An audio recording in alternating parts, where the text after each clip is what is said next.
All right, we've got Utah and Oregon State Friday night game at 8 o'clock Central Time, this game kind of comes down to uh, one main thing for sure is will Cam Rising play? He has not played this year since tearing an ACL in the Rose Bowl last year. He was questionable against Oregon State, or excuse me, UCLA, which is the first time we really thought he could play this season. Didn't play at all though against UCLA.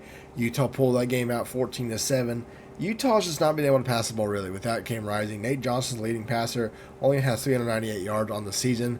They've used two quarterbacks throughout the year. Nate Johnson obviously last week played against UCLA. They've also used Bryson Barnes as well. He played a couple games as well, but overall, they've not been able to pass the ball. They've really relied on the running game, which is 54th in the nation, compared to the pass offense, which is 119th. Total offense-wise, they're still in the 112s, but I think part of that is Cam Rising not there. I think Cam Rising definitely brings an element that really Utah just can't produce without him. So that'll be a big story, and that kind of determines who I think is going to win this game. I'm going to base it on he is going to play. The fact that he was questionable against UCLA gives me optimism that he will play Friday nights. If he doesn't, I think this kind of goes differently. But I'm going to assume he will play Friday night, so that's how I'm going to predict this game. But yeah, if Cam Rising is playing, I think that opens up the pass game for Utah. And I think Utah will be able to finally open up the passing game that they really haven't been able to. Both passers for Utah have combined for just over 500 yards or just over 600 yards of offense this year. And I think Cam Rising will be able to help, facilitate that. Defensively for Utah, they are great. All defensive categories are 60 or less in terms of top 60 or less. The only one that's really high is their pass defense, giving up 212 yards per game. Rush defense, they're top three. They're only giving up 51 rush yards per game.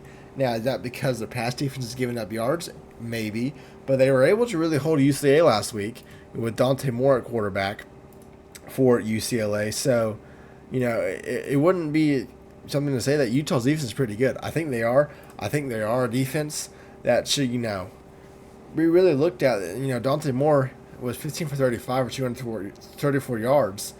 But, UCLA only scored 7 points, and that was in the fourth quarter. So Utah's defense did a pretty good job holding that UCLA offense, not really score anything. On the flip side, talking about Oregon State, DJ Uiagalelei, transfer from Clemson, obviously has really helped that pass offense there. They are 71st in the nation passing. You can see his stats on the screen, 828 yards, 7 touchdowns.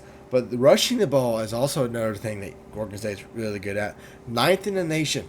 224 yards of offense on the ground. They're 26th in the nation of total offense, 463 yards per game. Coming off a tough loss in Pullman, Washington to Washington State, losing by 3. But defensively they're also pretty good. Besides pass defense, that is not good. This is why I think the Cam Rising thing is very, very interesting for this game.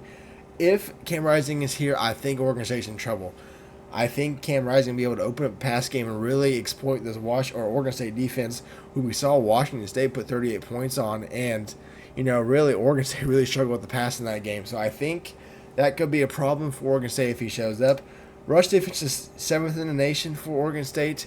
However, I do kind of think that it's because teams tend to pass the ball more in Oregon State, just because Oregon State's passing defense is great. So I think that is a concern for Oregon State should Cam Rising play. If Cam Rising does not play, it'll be interesting to see what Utah does. I think they're going to just try to run it out like they have been doing. They're pretty even on rush and pass. They kind of average the same amount of yards per game. But I just kind of feel like they might lean on the run more early in that game. And if they have to open up the passing game, I just think Oregon State's defense will be there for whoever's that quarterback for Utah to really open up the pass game. I still think this game's close. I think Utah's defense will be able to hold Oregon State to less than 28 points. I think they'll be around 21. But I think Utah, even with Cam Rising, might struggle a little bit on offense just because Cam Rising hasn't played since the Rose Bowl. He might be a little rusty. I think it might take him time to get that rust off. I still think even if he plays, Utah will pull this game out. Even if he doesn't, I still think you might be closer, might be lower scoring. I think Utah wins this game regardless.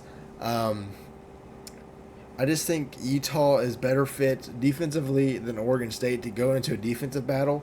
As we saw last week, Utah had to do it last week. They were up 14-0 in their fourth quarter. UCLA had threatened to score multiple times.